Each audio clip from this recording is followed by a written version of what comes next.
Shalom, Amanginan saudara-saudara, kita yang dikasih dalam nama Yesus Kristus. Kita akan mendengarkan sapaan firman Tuhan di pagi hari ini. Kita sebelumnya berdoa.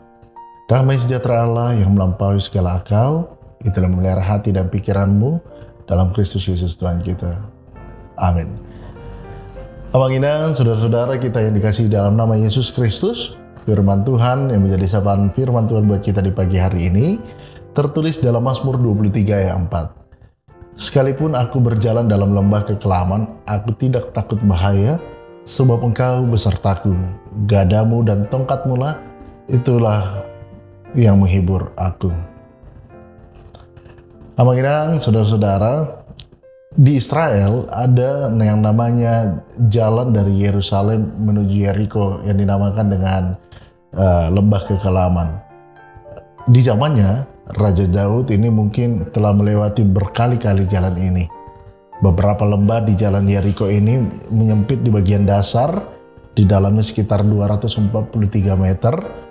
Yang satu-satunya waktu bisa kita lihat matahari, sinar matahari itu ketika waktu siang dan ketika matahari berada di atas kepala. Di dalam Alkitab, lembah seringkali dijadikan sebagai metafora tentang hal-hal masa-masa sulit dalam kehidupan, masa-masa kegelapan, keputusasaan, kekalahan, dan ketidakberdayaan. Ya, sekarang menjadi timbul pertanyaan dalam kehidupan kita, apakah lembah kekelaman yang dimaksudkan dalam nats ini? Ada 3 hal yang bisa kita lihat dalam pemahaman teks ini adalah lembah adalah bagian daripada kehidupan. Itu adalah poin yang pertama. Alkitab berkata dalam Ulangan 11 ayat 11, tetapi negeri kemana kamu pergi untuk mendudukinya, ialah negeri yang bergunung-gunung dan berlembah-lembah, yang mendapat air sebanyak hujan yang turun dari langit. Lembah tidak bisa dihindari. Saat ini kita bisa saja sedang mendaki keluar dan lembah kesukaran, atau sedang berada di tengah-tengah kesukaran, atau menuju lembah kesukaran lainnya. Karena inilah yang namanya kehidupan. Yang kedua kita lihat, teman-teman, lembah itu terjadi pada semua orang. Artinya penderitaan itu adil.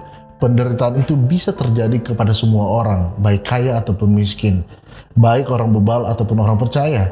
Hal-hal ini terjadi juga kepada orang-orang jahat, dan hal buruk juga terjadi kepada orang-orang baik.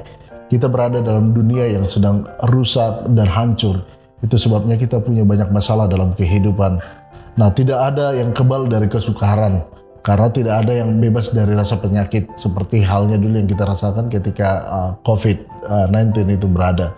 Yang ketiga kita lihat bahwasanya lembah ini tidak bisa diprediksi.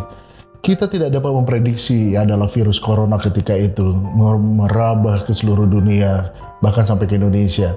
Kita tidak pernah merencanakan kedatangan virus ini. Sama sekali, sama seperti penyakit, kita tidak pernah berencana untuk sakit dalam kehidupan kita. Kita hanya untuk berupaya bagaimana kita hidup sehat, dan bagaimana kita berencana bagaimana mengatur kehidupan kita untuk jauh lebih baik dalam kehidupan sebelumnya.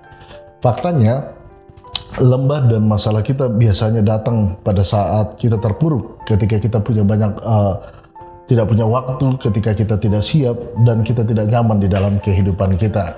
Nah, disinilah tidak ada yang mudah dalam kehidupan itu, yang semua lebih mudah jika kita bisa jawalkan dalam kehidupan kita.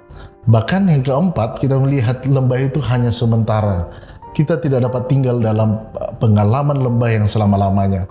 Artinya dalam kehidupan kita, semua masa sukar itu dan masa itu akan berakhir dalam kehidupan. Ada yang namanya expire date, di mana masa kesukaran seperti terowongan kita yang semua akan berujung dalam bentuk waktu yang akan berujung. Dan lembah juga yang kelima adalah bentuk daripada tujuannya. Tuhan punya alasan mengapa kita melewati lembah. Apakah itu kekecewaan, patah semangat, depresi kepada Tuhan, lalu memiliki alasan di belakang itu semuanya. Karena ini 1 Petrus 1 ayat 6 berkata, bergembiralah akan hal itu, sekalipun sekarang ini kamu seketika harus berduka cita oleh berbagai pencobaan. Karenanya melalui pengalaman lembah ini, kita belajar tentang kehidupan bukanlah suatu kebetulan, tetapi Tuhan ingin membangun kita dari lembah kehidupan kita. Karena itu, teruslah jalani lembah itu, sebab Tuhan punya rencana dalam setiap lembah yang akan kita lewati. Tuhan Yesus memberkati kehidupan kita. Amin. Kita berdoa. Terima kasih Tuhan untuk sapaan firman-Mu pada saat ini. Biarlah firman-Mu Tuhan menjadi penguat kami melewati lembah-lembah kekelaman dalam kehidupan kami, permasalahan, tantangan. Tapi kami percaya Tuhan hadir, membimbing, menyertai kehidupan umat-Mu Tuhan. Terkhusus bagi mereka yang mendengarkan firman-Mu pada saat ini. Tuhan, teguhkan kami untuk menjalani firman-Mu. Berkati seluruh jemaat-Mu di HKBP Ebenezer Kanal Timur ini dan aktivitas yang mereka lakukan Tuhan dalam pimpinan dan penyertaan Tuhan. Ini adalah doa kami Tuhan, kami alaskan di dalam nama Tuhan Yesus Kristus. Amin.